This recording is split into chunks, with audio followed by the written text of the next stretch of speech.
Kashmiri TV actress की हत्या मामले में दोनों आतंकी सुरक्षा बलों ने ढेर कर दिए हैं। सुरक्षा बलों ने 24 घंटे के भीतर आतंकियों को अंजाम तक पहुंचा दिया। सुरक्षा बलों ने आधी रात को अवंतीपुरा में दोनों आतंकियों को घेरा। मुठभेड़ में दोनों आतंकी मार गिराए गए हैं। इनकी पहचान शाहिद मुश्ताक और फरहान हबीब के रूप में की गई है। कश्मीर घाटी में 2 दिन में 3 एनकाउंटर हुए, जिसमें 7 आतंकी ढेर किए गए। कुल मिलाकर हाल ही के दिनों में 10 आतंकियों का सफाया किया गया है। अवंतीपुरा में टीवी एक्ट्रेस को जिन आतंकियों ने गोली मारी थी, अब उन्हें भी ढेर कर दिया गया है।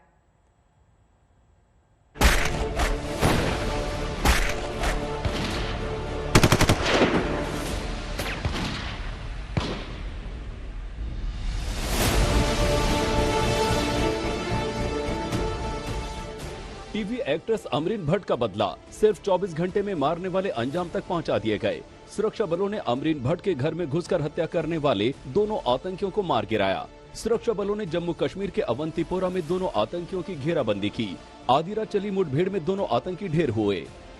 पहला आतंकी शाहिद मुश्ताक भट्ट बडगाम के चादुरा का रहने वाला था। दूसरा आतंकी फरहान हबीब पुलवामा का था। दोनों हाल में लश्कर में शामिल हुए थे। लश्कर के कमांडर लतीफ के कहने पर दोनों आतंकियों ने अमरीन के घर में घुसकर हत्या की थी। आतंकियों से एक AK-56 राइफल, 4 मैगजीन और एक पिस्टल बरामद हुई है। 2 इनकाउंटर्स हुआ है। एक सौरा एरिया श्रीनगर में, जिसमें श्रीनगर पुलिस को खबर मिला था कि लश्कर तैयबा का 2 टेररिस्ट साउथ कश्मीर से यहाँ आए हुए हैं। श्रीनगर पुलिस की एक छोटी टीम गई, उसको फॉलो कर रही थी। जाते अंदर से फायरिंग आ गया। रिटेलिएशन में दोनों टेररिस्ट मारे गए हैं। दोनों local terrorist, C category terrorist है। एक AK-47 राइफल, एक पिस्टल मिला है। दूसरा इनकाउंटर अवंतीपुर एरिया हुआ है, उसमें 2 LAT का टेररिस्ट मारा गया है। और हम सब को याद है कि 2 दिन पहले एक टीवी एक्ट्रेस को मारा था। हम लोग तभी से उसको ट्रैक कर रहे थे, उसमें से दोनों मारे गए हैं। बड़गांव के चादुरा में दोनों आतंकी अमरीन के घर में घुसे थे और गोलियां बरसा दी थी। हमले में अमरीन का 10 साल का भतीजा भी गोली लगने से घायल हो गया था। अमरीन पर हमला हाल में हुई टारगेट किलिंग के सिलसिले की अगली कड़ी था। कश्मीर में पिछले 10 घंटे के भीतर सुरक्षा बलों ने 2 अलग अलग मुठभेड़ों में लश्कर तैयबा के 4 मिलिटेंट मार गिराए।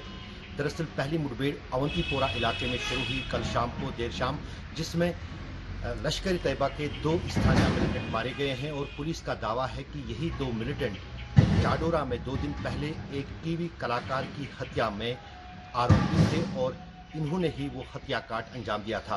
दरअसल सुरक्षा बलों के लिए सबसे बड़ी सफलता यही है कि जो टीवी कलाकार, जिस पर पूरे देश ने और जम्मू कश्मीर के प्रशासन ने काफी रोष जताया था, जिसकी हत्या हुई थी बुधवार देर शाम को, उसके कातिलों को सुरक्षा बलों ने अंजाम तक पहुंचाया। अशरफ वानी, श्रीनगर, आज तक। तो कश्मीर में सुरक्षा बलों ने आतंक पर बड़ी चोट की है। 3 दिन में 10 आतंकियों को मार गिराया गया है। कल रात में 2 इनकाउंटर्स हुआ है। एक सौरा एरिया श्रीनगर में, जिसमें श्रीनगर पुलिस को खबर मिला था कि लश्कर तैयबा का 2 टेररिस्ट साउथ कश्मीर से यहाँ आए हुए हैं। श्रीनगर पुलिस की एक छोटी टीम गई, उसको फॉलो कर रही थी। जाते अंदर से फायरिंग आ गया। रिटेलिएशन में दोनों टेररिस्ट मारे गए हैं। दोनों local terrorist, C category terrorist है। एक AK-47 राइफल, एक पिस्टल मिला है। दूसरा इनकाउंटर अवंतीपुर एरिया हुआ है, उसमें 2 LAT का टेररिस्ट मारा गया है। और हम सब को याद है कि 2 दिन पहले एक टीवी एक्ट्रेस को मारा था। हम लोग तभी से उसको ट्रैक कर रहे थे, उसमें से दोनों मारे गए हैं। लतीफ के डायरेक्शन पर दोनों ने पिछले 3 दिन में 10 टेररिस्ट मार गया, जिसमें 3 जैश मोहम्मद का है और 7 लश्कर तैयबा का है। अशरफ वानी मेरे सहयोगी इस वक्त तमाम जानकारी के साथ सीधे जम्मू कश्मीर से जुड़ गए हैं। अशरफ, देखिए, ये आतंक का सफाया नहीं है, ये उस टेरर मॉड्यूल पर भी चोट है जिसका हाल ही के दिनों में इस्तेमाल किया जा रहा है, जिसकी वजह से उन लोगों को निशाना बनाया जा रहा है, खासतौर पर कश्मीरी पंडित को, जिससे देश में एक बड़ा मैसेज जाए। बिल्कुल नेहा, दरअसल यही एक चुनौती थी सुरक्षा एजेंसियों के लिए, क्योंकि पिछले 1 हफ्ते के भीतर जिस अंदाज से पहले फैसल कादरी, जो कि जम्मू कश्मीर पुलिस का एक कांस्टेबल था, 4 दिन पहले उनकी हत्या हुई सोपोर में उनके घर के बाहर। और न सिर्फ उनकी हत्या हुई बल्कि उनकी बेटी को भी आतंकियों ने घायल किया था। उसके बाद जो टीवी कलाकार, उसके घर में जाकर उसकी हत्या और उसके भतीजे को घायल करना, ये कहीं ना कहीं एक डर की स्थिति पैदा करने वाले हालात बन रहे थे जम्मू कश्मीर में।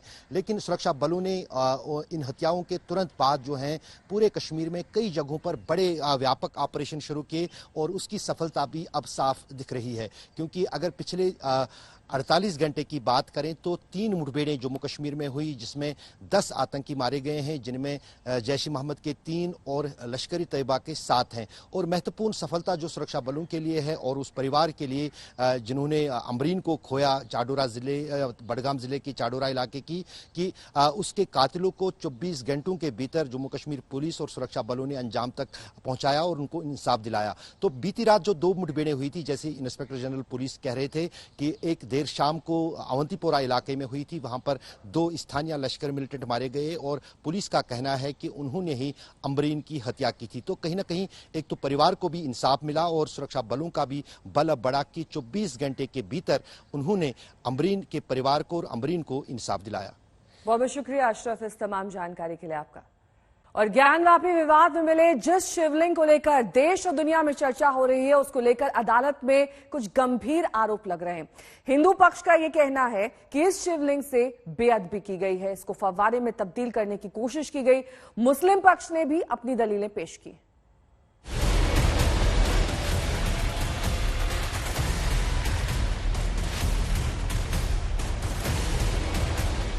क्या ज्ञानवापी में मिले शिवलिंग से छेड़छाड़ की गई?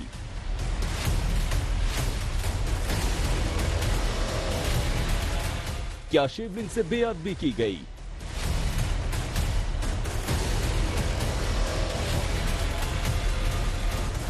क्या शिवलिंग को फव्वारा बनाने की कोशिश की गई? ज्ञानवापी परिसर में मिली इसी आकृति को लेकर देश भर में धार्मिक भावनाएं चरम पर हैं। ज्ञानवापी परिसर में सर्वे के पहले ही दिन कुछ घंटों के भीतर जब वकील बाहर निकले और बाबा मिल गए की आवाज उठाई, तो साफ हो गया कि ये मामला सरगर्म रहेगा। और यही हो रहा है। हिंदू पक्ष ने पुरजोर मांग उठाई कि ज्ञानवापी के भीतर शिवलिंग ही मिला है। गुरुवार को हिंदू पक्ष ने शिवलिंग के अपने दावे को फिर पुरजोर ढंग से उठाया और आरोप लगाया कि शिवलिंग से छेड़छाड़ की गई है। हिंदू पक्ष के मुताबिक शिवलिंग के साथ बेअदबी की गई। 63 सेंटीमीटर का छेद जानबूझकर किया गया। शिवलिंग को फव्वारा बनाने की साजिश की गई। कमीशन रिपोर्ट साफ बताती है कि हिंदू मंदिर था और शिवलिंग मिला है। जब शिवलिंग मौजूद है तो इसी से साफ हो जाता है कि धार्मिक स्वरूप किसने बदला। कि शिवलिंग को उसको छेद किया गया है, 63 सेंटीमीटर का छेद, और एक चक्री है जो उनके स्टोर रूम में मौजूद है, जो उन्होंने वहां से हटाने बढ़ाने की कोशिश की थी। सीआरपीएफ के कंट्रोल में वो प्रॉपर्टी, उन्होंने उसको रोक दिया है और वो वीडियोग्राफ भी है। जब कोर्ट के सामने कार्रवाई होगी तब उसको दिखाएंगे। स्टोर रूम में वो मौजूद है उसके? जी बिल्कुल जी, जो उसके चक्री है जिसको फुवारा कहते हैं, वो आज भी स्टोर रूम में मौजूद है। और जब कमीशन की कार्रवाई होगी, कमीशन की रिपोर्ट पे डिस्कस किया जाएगा, तब हम बताएंगे। मुस्लिम पक्ष आरोप लगा रहा है कि मस्जिद के स्वरूप को बदलने की कोशिश की जा रही है, लेकिन शिवलिंग के बहाने हिंदू पक्ष ने पलटवार करते हुए कहा कि मुस्लिम पक्ष ने ही मंदिर का स्वरूप बदला है। गुरुवार को वाराणसी की अदालत में ज्ञानवापी मुद्दे की सुनवाई हुई। 2 मसलों पर कोर्ट को गौर करना था। श्रृंगार गौरी केस सुनवाई करने लायक है या नहीं, और हिंदू पक्ष का केस क्या 1991 एक्ट के खिलाफ है। इस पर मुस्लिम पक्ष ने अपनी दलीलें रखी, वही दलीलें जो सुप्रीम कोर्ट में रखी गई थी। मसलन श्रृंगार गौरी केस सुनवाई के लायक नहीं है। हिंदू पक्ष का केस पूजा स्थल कानून 1991 के खिलाफ जाता है। जानबूझकर शिवलिंग मिलने की अफवाह फैलाई गई है। शिवलिंग की अफवाह फैलाकर लोगों की भावनाएं भड़काई जा रही हैं।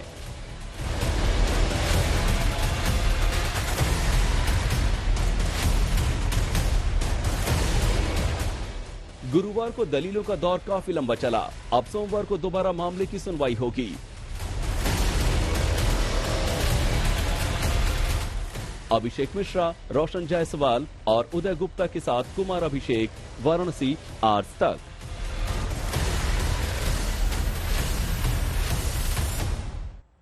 अगली खबर का रुख करेंगे। खिलाड़ियों को हटाकर स्टेडियम में कुत्ता घुमाने वाले आईएएस दरअसल ट्रांसफर कर दिए गए हैं। राजधानी दिल्ली से उनका लद्दाख तबादला कर दिया गया है, जहां जमाने वाली सर्दी होती है। उनकी पत्नी को भी दिल्ली से अरुणाचल रुखसत कर दिया गया।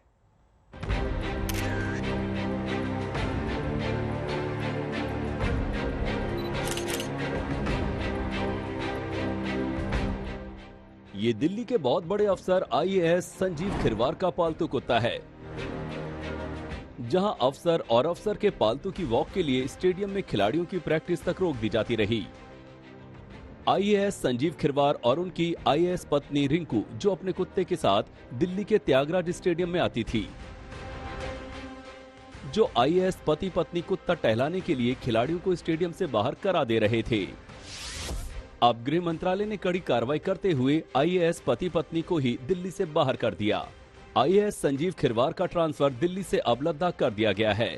आईएएस पत्नी रिंकू का ट्रांसफर दिल्ली से अरुणाचल प्रदेश कर दिया गया है। इसी ट्रैक की कसौटी पर जब खिलाड़ी अपनी किस्मत घिसकर देश प्रदेश के लिए सोना चांदी जीतने की तमन्ना लिए दौड़ते, दावा है तब उनकी ट्रेनिंग आधे में रोककर शाम को कहा जाता, स्टेडियम खाली करो कि आईएएस अफसर और उनका कुत्ता आता है। क्या एथलीट्स को अपनी ट्रेनिंग करने को ना मिले वो चलेगा, लेकिन कुत्ते की हेल्थ ठीक रहनी चाहिए, क्योंकि वो कुत्ता किसी बाबू का है या किसी पूंजीपति का है। ये देश पूंजीपतियों का, कॉर्पोरेट्स का, बड़े बड़े बाबुओं का नहीं है। ये देश आम जनता है। ये तस्वीर फोटो जर्नलिस्ट अभिनव साहा ने ही खींची है, जिसमें त्यागराज स्टेडियम में खिलाड़ियों को प्रैक्टिस करने से हटाकर ट्रैक की 6 नंबर की लेन में टहलते हुए आईएएस खिरवार दिखते हैं और उनका श्वान नंबर 1 लेन में। क्यों ऐसा होता है? क्योंकि जो अधिकारी बैठे होते हैं ना, उनको स्पोर्ट्स के बारे में या तो एबीसीडी नहीं पता होती या उनका दिल नहीं होता।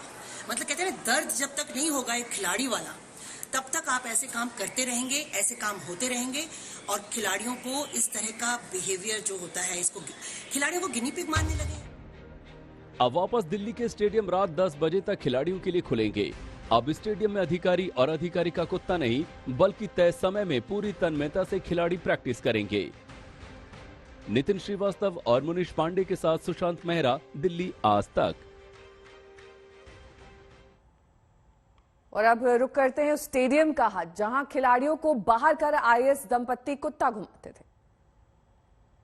दिल्ली के त्यागराज स्टेडियम में आईएएस अधिकारी को अपने पालतू कुत्ते को टहलाना महंगा पड़ गया। केंद्रीय गृह मंत्रालय की तरफ से आईएएस अधिकारी संजीव खिरवार और उनकी पत्नी का ट्रांसफर कर दिया गया है। दरअसल पिछले कई दिनों से संजीव खिरवार, जो कि दिल्ली सरकार के रेवेन्यू सेक्रेटरी थे, वो त्यागराज स्टेडियम के अंदर शाम के वक्त वॉक करने के लिए आते थे, साथ ही अपने कुत्ते को टहलाने के लिए आते थे, जिसके कारण यहाँ पर प्रैक्टिस करने वाले तमाम खिलाड़ियों को दिक्कत होती थी। खिलाड़ियों का आरोप है कि 7 बजे के बाद स्टेडियम में उनको एंटर करने नहीं दिया जाता था, जिसके बाद ये मामला, ये जो खबर है वायरल हुई और उसके बाद केंद्रीय गृह मंत्रालय की तरफ से इस पूरे मामले पर संज्ञान लेते हुए दोनों आईएएस अधिकारी संजीव खिरवार का लद्दाख और उनकी पत्नी का अरुणाचल प्रदेश में ट्रांसफर कर दिया गया है। कैमरा पर्सन दलबीर सिंह के साथ सुशांत मेहरा, दिल्ली आज तक। और अब रुक करेंगे अगली बड़ी खबर का, जो कि उत्तर प्रदेश से आ रही है, जहां राज्यसभा चुनाव की सियासत तेज है। सूत्रों के हवाले से खबर है कि बीजेपी ने राज्यसभा सीटों के लिए 21 नाम तय कर लिए हैं। जानकारी के मुताबिक भेजे गए नामों में जफर इस्लाम, संजय सेठ, जयप्रकाश निषाद, शिव प्रताप शुक्ला के नाम शामिल है। 21 नामों की लिस्ट बीजेपी केंद्रीय नेतृत्व को सौंप दी गई है, जिसमें 11 नामों पर फैसला पार्टी आला कमान का होगा। सबसे अहम जानकारी ये कि बीजेपी के 21 नामों की लिस्ट में किसी भी सहयोगी दल के नेता का नाम नहीं है। आपको ये भी बता दें कि 11 सीटों पर 10 जून को चुनाव होने हैं, जिनके लिए नामांकन की आखिरी तारीख 31 मई है। राज्यसभा की 57 सीटों के लिए घमासान जारी है। हर पार्टी की यही कोशिश है कि जिन सीटों पर हार जीत का गणित साफ नहीं है, वहां किसी तरह फतह हासिल की जाए। क्रॉस वोटिंग से बचने के लिए भी कोशिश हो रही है। हम आपको दिखाते हैं कि किस पार्टी में क्या रणनीति बन रही है और कौन से दिग्गज दावेदार हैं।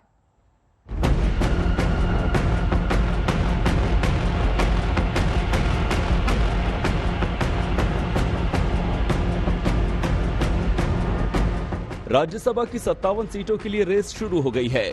15 राज्यों की इन सीटों पर कई दिग्गजों की निगाहें हैं। दिल्ली से लेकर राज्यों तक में नामों पर विचार हो रहा है। किसके हिस्से में कितनी सीटें आएंगी, इसका मोटा मोटा अनुमान आसान है, लेकिन क्रॉस वोटिंग के जरिए कुछ सीटों पर हेरफेर भी मुमकिन है। कांग्रेस 57 में से 11 सीटें जीतने की उम्मीद कर रही है। इससे उसकी सीटों की तादाद 29 से बढ़कर 33 हो जाएगी। और जिन दावेदारों के नामों की चर्चा है, उनमें जयराम रमेश, गुलाम नबी आजाद, पी चिदम्बरम, राजीव शुक्ला, अजय माकन, रणदीप सुरजेवाला, शैलजा कुमारी, प्रवीण चक्रवर्ती, आनंद शर्मा और मुकुल वासनिक के नाम शामिल हैं। इनके अलावा मिलिंद देवड़ा, कुलदीप बिश्नोई, पवन खेड़ा, तारिक अनवर और प्रमोद तिवारी भी टिकट चाह रहे हैं। कांग्रेस से खफा कपिल सिब्बल तो जीत के लिए कांग्रेस को अलविदा भी कह चुके हैं। मैंने तो बात बता दी, जो मैंने किया आपको बता दिया।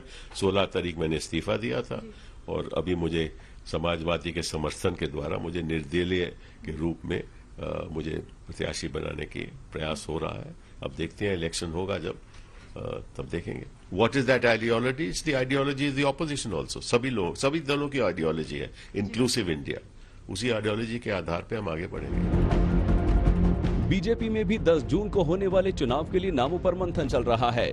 जिन दिग्गजों को बीजेपी राज्यसभा में दोबारा भेज सकती है, उनमें पीयूष गोयल और मुख्तार अब्बास नकवी शामिल हैं। महाराष्ट्र में शिवसेना की तरफ से संजय राउत और संजय पवार नॉमिनेशन कर चुके हैं। शिवसेना को जीत का पूरा भरोसा है।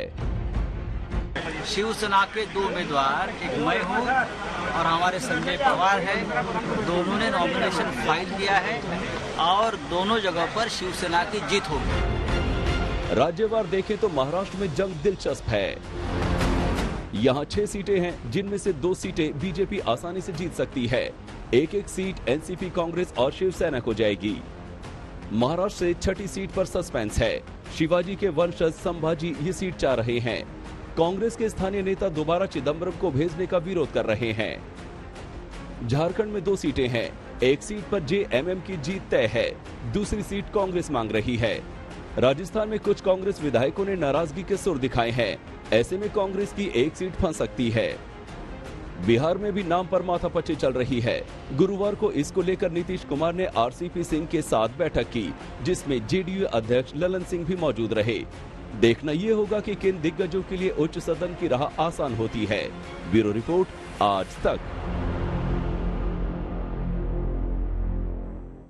वहीं मोदी सरकार के 8 साल पूरे होने पर शुरू होने वाला है एक मेगा कार्यक्रमों का सिलसिला।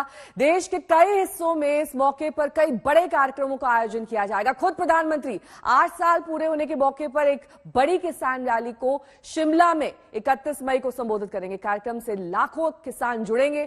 खास बात यह रहेगी कि इस मौके पर पीएम देश भर के किसानों को किसान सम्मान निधि योजना की अगली किश्त ऑनलाइन जारी करेंगे। शिमला में 50,000 किसान मौजूद रहेंगे। देश भर के करीब 67 लोकेशन से केंद्रीय मंत्री, राज्यपाल किसानों के साथ पीएम मोदी के कार्यक्रम से लाइव जुड़ेंगे। आपको दिखा देते हैं कौन कहां से जुड़ने वाला है। नागपुर से जुड़ेंगे नितिन गडकरी ऑनलाइन, अमेठी से स्मृति ईरानी जुड़ेंगी, कोलकाता से अश्विनी वैष्णव जुड़ेंगे, श्रीनगर से एलजी मनोज सिन्हा के जुड़ने का कार्यक्रम है। वहीं जबलपुर से ज्योतिरादित्य सिंधिया, मुंबई से पीयूष गोयल ऑनलाइन। ये वो तमाम दिग्गज जो प्रधानमंत्री के साथ जुड़ने वाले हैं। लुधियाना से हरदीप सिंह पुरी जुड़ेंगे, जयपुर से गजेंद्र शेखावत जुड़ेंगे, भावनगर से मनसुख मांडविया जुड़ेंगे, वहीं वडोदरा से जयशंकर और दिल्ली से नरेंद्र सिंह तोमर प्रधानमंत्री के साथ इस रैली में जुड़ेंगे वर्चुअल तरीके से। लेकिन 2024 के लिए मोदी और बीजेपी के खिलाफ नया मोर्चा बनाने की कोशिश में जुटे केसीआर को गुरुवार को मोदी ने खूब खरी खोटी सुनाई है। इनको इशारों में अंधविश्वासी उन्होंने कहा, परिवारवाद के आरोप भी लगाए, लेकिन केसीआर ने भी करारा जवाब दिया है। उन्होंने कहा है कि भाषणबाजी से कुछ नहीं होगा, देश की हालत खस्ता है।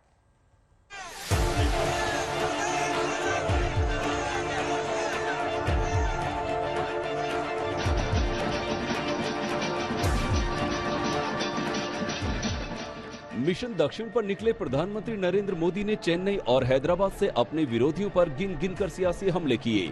चेन्नई में तो हिंदी विरोध के मुद्दे को प्रधानमंत्री ने तरीके से संभाल लिया, लेकिन असली सियासी तकरार देखने को मिली हैदराबाद में। तेलंगाना के सीएम के चंद्रशेखर राव ने पीएम के हैदराबाद आने से कुछ घंटे पहले ही कर्नाटक का रुख कर लिया। ये दूसरा मौका था जब केसीआर पीएम नरेंद्र मोदी के कार्यक्रम से दूर रहे और जता दिया कि उनका केंद्र सरकार से 36 का आंकड़ा है। पीएम ने भी चंद्रशेखर राव पर जमकर सियासी हमले किए। इशारों में पीएम ने केसीआर को अंधविश्वासी भी बता दिया और यूपी के सीएम से कुछ सीखने की सलाह दी। 21वीं सदी में भी जो लोग अंधविश्वास के गुलाम बने हुए हैं, वो अपने अंधविश्वास में किसी का भी नुकसान कर सकते हैं। अंधविश्वास को इस प्रकार से तवज्जो देने वाले लोग तेलंगाना को उसके भविष्य को कभी संवार नहीं सकते हैं। भाइयों बहनों, ऐसे अंधविश्वासी लोगों से हमारे तेलंगाना को हमें बचाना है। पीएम ने हैदराबाद की जमीन से केसीआर ही नहीं पूरे विपक्ष को भी परिवारवाद के मुद्दे पर जमकर घेरा।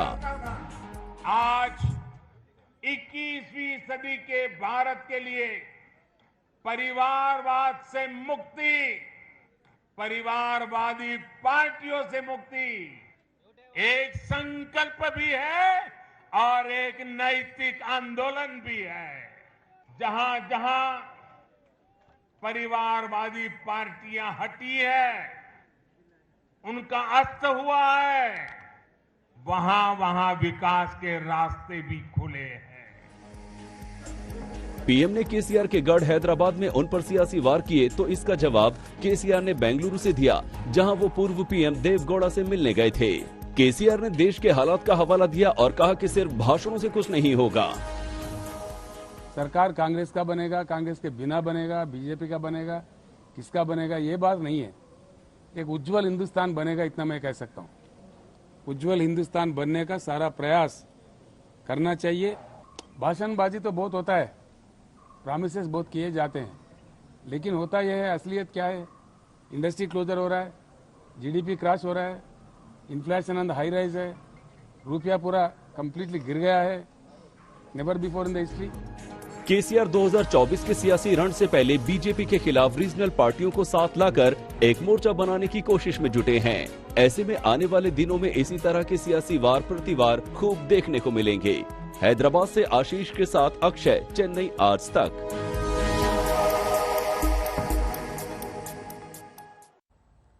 राजस्थान का रुख करेंगे, जहां पर गहलोत सरकार में घमासान थम नहीं रहा है। कभी सचिन पायलट के साथ तनातनी रही थी, अब मंत्री ने ट्वीट कर अपनी नाराजगी दुनिया के सामने रख दी। अगले साल के आखिर में विधानसभा चुनाव से पहले राज्यसभा चुनाव राजस्थान की गहलोत सरकार की अग्नि परीक्षा है, लेकिन गहलोत को उनके अपने विधायक और मंत्री एक के बाद एक झटके दे रहे हैं। ताजा बगावत खेल मंत्री अशोक चांदना ने की है। चांदना गहलोत के प्रमुख सचिव कुलदीप रांका के दखल से खफा हैं और ट्वीट करते हुए गहलोत को इस्तीफे की पेशकश कर दी है। चांदना ने ट्वीट किया, मुझे इस जलालत भरे मंत्री पद से मुक्त कर मेरे सभी विभागों का चार्ज श्री कुलदीप रांका जी को दे दिया जाए, क्योंकि वैसे भी वो ही सभी विभागों के मंत्री हैं। 4 दिन में चौथे विधायक ने सीएम के खिलाफ मोर्चा खोला है।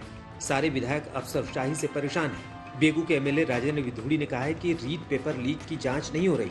सीएम गहलोत मंत्री के जेल जाने से डर रहे हैं। डूंगरपुर के विधायक गणेश घोगरा ने इस्तीफा दे दिया है। घोगरा भी अफसरों से खफा बताए जा रहे हैं। प्रतापगढ़ के विधायक रामलाल मीणा ने भी कहा है कि डूंगरपुर में कांग्रेस खत्म हो रही है, इसे बचा लो। जाहिर तौर पर गहलोत के लिए अपने विधायकों को मनाना आसान नहीं होगा। शरद कुमार, आज तक। अखिलेश के सियासी कुनबे में लगता है सब कुछ ठीक नहीं चल रहा है, क्योंकि चाचा चुनावी हार के बाद से खफा थे। 100 सीटें मांगी थी लेकिन 1 मिली। अब इसकी कसक सामने दिखाई दे रही है। उधर ओम प्रकाश राजभर खरी बात बोलने में कोई कोताही नहीं बरत रहे।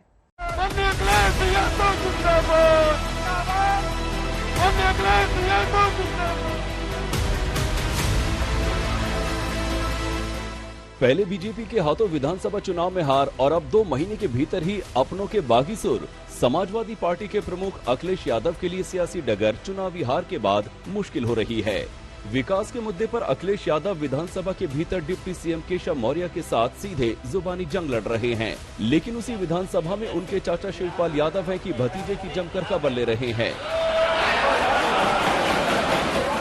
100 सीटों पर दावा करने वाले चाचा शिवपाल को अखिलेश ने महज 1 सीट देकर टरका दिया था और जसवंत नगर की सीट पर भी शिवपाल को एसपी के चुनाव चिन्ह पर मैदान में उतरना पड़ा था। लेकिन अब जब चाचा भतीजा दोनों विपक्ष में हैं, तो चाचा का दर्द विधानसभा में टूट पड़ा। अपनी अनदेखी पर शिवपाल ने बिना किसी लाग लपेट की बात रखी। अगर ये हमारा साथ ले लेते विपक्ष, ये साथ अगर हमारा ले लेते तो आप लोग यहाँ बैठते और ये लोग वहाँ बैठते। मैंने 100 प्रत्याशी 2 साल पहले घोषित भी किए थे। अगर ये 100 प्रत्याशियों को, हमारे 100 प्रत्याशियों को अगर टिकट दे देते तो ये ही वहाँ बैठते। सिर्फ शिवपाल यादव ही नहीं है जो हार की कसक निकालते वक्त अखिलेश को निशाने पर ले रहे हैं। चुनाव में सहयोगी दल रहे सुहेल देव भारतीय समाज पार्टी के ओम प्रकाश राजभर तो सीधे तौर पर अखिलेश को आईना दिखाने पर उतर आए हैं। राजभर कहते हैं कि उनकी पार्टी ने अपने असर वाले इलाकों में चुनावी ताकत दिखाई, लेकिन समाजवादी पार्टी अपने गढ़ में ही पिट गई। हम तो भैया उनके साथ 4 महीना पहले आए, तो हमने तो उनकी ताकत अपनी ताकत मिला करके हमने अंबेडकर नगर हो, आजमगढ़ हो, गाजीपुर हो, बलिया हो, मऊ हो, बस्ती हो, हमने दिखाई ताकत। अब उनके इलाके में ही हम लोग पिट गए तो हम क्या कर सकते हैं। राजभर यही नहीं रुकते, वो साफ तौर पर कहते हैं कि अखिलेश यादव को अब जनता के बीच जाना चाहिए। खुद समाजवादी पार्टी के कार्यकर्ता भी चाहते हैं, लेकिन अखिलेश जनता से दूरी बनाए हुए हैं। नाराज होके क्या कर लेंगे भैया, सही बात तो, सच बात तो कड़वा होता है थोड़ा। उनकी पार्टी के अब तक हमको अंदाजा कि लाखों लोग हमसे कह चुके कि उनसे कहिए घर से निकलें, क्षेत्र में चलें, मीटिंग करें, लोगों से मिलें। आप ही कह सकते हो, मैं कई बार कह डाला, आज कह दिया तो ये कोई गलत बात है, साबित कर दे कोई, चले हम 1000 लोगों से हाथ उठवा के बोलवा दें। अखिलेश यादव के लिए अब अगली परीक्षा 2024 का लोकसभा चुनाव है। मुकाबला कड़ा होगा, ये तय है। ऐसे में अपनों की ये नाराजगी अखिलेश की राह मुश्किल ही करेगी। लखनऊ से अभिषेक मिश्रा, आज तक।